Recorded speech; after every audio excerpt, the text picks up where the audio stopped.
Selamat pagi dan salam sejahtera untuk kita semua. Perkenalkan, nama saya Merani Faustina Lumbengal dengan NPM 2021141117. Saya di sini akan mempresentasikan proposal penelitian saya untuk memenuhi tugas metodologi penelitian. Dengan dosen pengampu, Bapak Diki Wiswanda, SPD, MSc.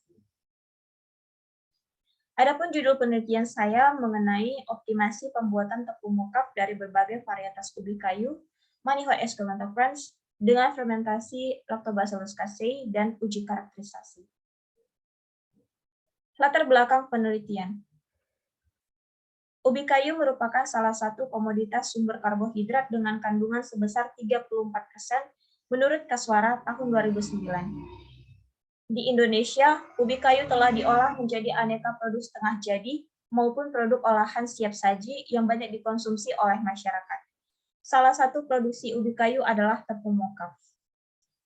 Prinsip pembuatan tepung mokaf adalah dengan memodifikasi ubi kayu dengan cara fermentasi, di mana fermentasi ini memiliki kelebihan, yaitu meningkatkan protein yang terkandung di dalamnya, kadar HCl menjadi lebih rendah, aplikasi luas, dispers ke produk pangan menjadi lebih mudah, dan mudah membentuk 3 dimensi antar komponen sehingga konsistensi produk menjadi lebih baik, menurut Sajilah tahun 2011. Permasalahan dalam pembuatan ubi kayu sebagai bahan pangan pokok ialah dibatasi oleh kandungan proteinnya yang lebih rendah dibandingkan dengan beras atau terigu. Untuk itu, perlu dilakukan perbaikan sifat fisik dan kimianya dengan cara melakukan modifikasi tepung ubi kayu melalui fermentasi. Tujuan penelitian ini ialah satu, untuk mengetahui varietas ubi kayu yang dapat dijadikan tepung mokaf. Dua, untuk mengetahui pengaruh optimasi fermentasi ubi kayu terhadap uji karakteristik tepung mokaf. Tiga, untuk mengetahui kadar protein yang terkandung pada tepung ubi kayu termodifikasi. Hipotesis. Adapun dasar pemikiran sebelum ditentukan hipotesis, yaitu proses pembuatan ubi kayu menjadi tepung mokaf terlebih dahulu mengalami proses pencucian dan perendaman atau fermentasi. Proses tersebut dilakukan untuk menurunkan kadar HCl yang terkandung di dalam setiap varietas ubi kayu. Menurut Stefani dan Purwadaria pada tahun 2013, fermentasi merupakan proses perubahan suatu senyawa menjadi senyawa lain menggunakan mikroorganisme dalam kondisi aerobik maupun anaerobik. Mikroorganisme yang digunakan untuk membantu proses fermentasi harus dapat menghasilkan linemarase ekstraselular. Mikroorganisme yang dapat digunakan yaitu berupa bakteri maupun fungi. Menurut Steinkraus pada tahun 2010, selama fermentasi, kandungan protein dapat meningkat 1-2%. Karena fermentasi tersebut dapat membuat protein terhidrolisis menjadi senyawa penyusunnya, seperti asam aminopeptid, sehingga menjadi asam-asam amino, dan gula sederhana yang dapat meningkatkan nilai gizi, serta senyawa penyumbang cita rasa atau flavor. Maka dari uraian di atas, diperolehlah hipotesis berikut.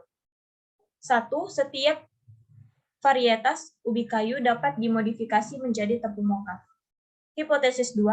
Optimasi fermentasi ubi kayu berpengaruh pada kadar HCl dan kadar protein, di mana fermentasi dapat meningkatkan kadar protein dan menurunkan kadar HCl. Hipotesis 3. Terjadi peningkatan kadar protein pada tepung mokaf melalui proses fermentasi. Rancangan penelitian. Mula-mula, pembuatan tepung ubi kayu dan tepung ubi kayu termodifikasi, di mana tepung ubi kayu termodifikasi dilakukan terlebih dahulu fermentasi selama 48 jam dan 72 jam. Kemudian diuji kadar air dan kadar abunya.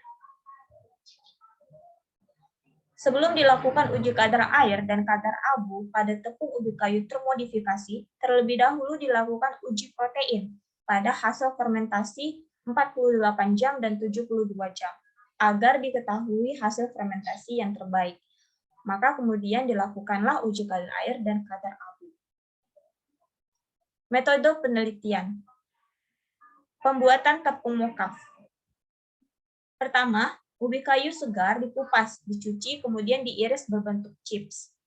Irisan ubi kayu tersebut direndam dalam air dengan lactobacillus casei selama 48 jam dan 72 jam. Setelah difermentasi, ubi kayu ditiriskan, lalu dikeringkan dalam oven pada suhu 50 derajat Celcius selama 8 jam dan dilanjutkan lagi dengan suhu 60 derajat Celcius selama 10 jam. Kemudian dilakukan penepungan dan diayak. Namun, pada pembuatan tepung ubi kayu tidak dilakukan perendaman dengan bakteri, namun langsung dikeringkan pada oven suhu 50 derajat Celcius selama 8 jam dan dilanjutkan lagi dengan suhu 60 derajat Celcius selama 10 jam. Setelah kering, dilakukan penepungan. Lalu setelah tepung jadi, maka diuji karakterisasi. Uji karakterisasi yang pertama, uji kadar air, dilakukan dengan metode gravimetri. Prosedurnya, timbang dengan seksama 1-2 gram sampel pada sebuah cawan timbang bertutup yang sudah diketahui bobotnya. Lalu keringkan pada oven suhu 105 derajat Celcius selama 3 jam, dinginkan dengan desikator selama 30 menit, kemudian timbang. Ulangi pekerjaan tersebut hingga diperoleh bobot tetap. Setelah diperoleh bobot tetap, maka dilakukan perhitungan dengan rumus W1 kurang W2 per W1 kurang W kali 100%, di mana keterangannya W merupakan bobot sampel sebelum dikeringkan dalam satuan gram, W1 merupakan bobot kosong ditambah sampel dengan satuan gram, dan W2 merupakan bobot kosong tambah sampel setelah kering dalam satuan gram. Uji kadar abu dengan metode gravimetri. Timbang dengan seksama 2-3 gram sampel ke dalam sebuah cawan cross yang telah diketahui bobotnya. Arangkan di atas nyala pembakar, lalu diabukan dalam tandu listrik.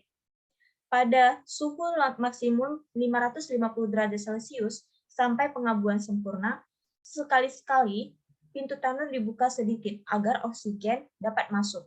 Kemudian dinginkan dalam desikator, lalu timbang dalam bobot tetap.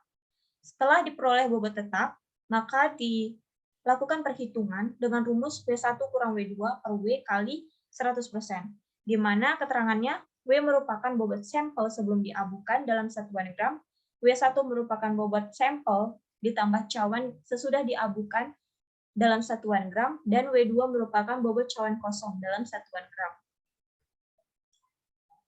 Kemudian uji kadar air dilakukan dengan metode Kaldal.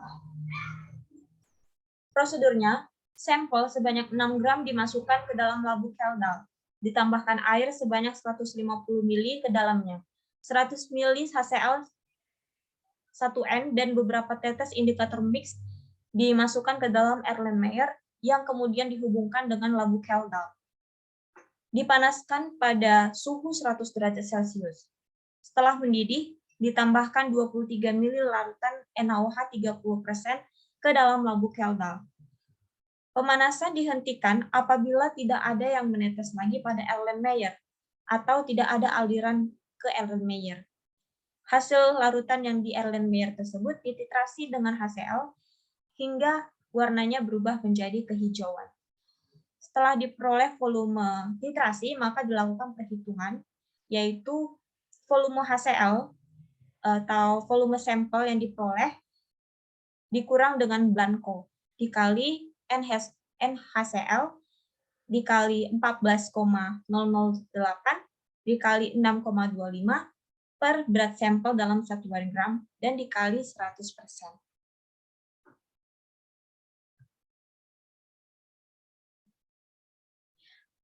Baiklah, sekian presentase proposal penelitian saya. Semoga dapat bermanfaat untuk teman-teman semua, khususnya pada bidang farmasi. Lebih dan kurang saya mohon maaf. Terima kasih dan selamat pagi.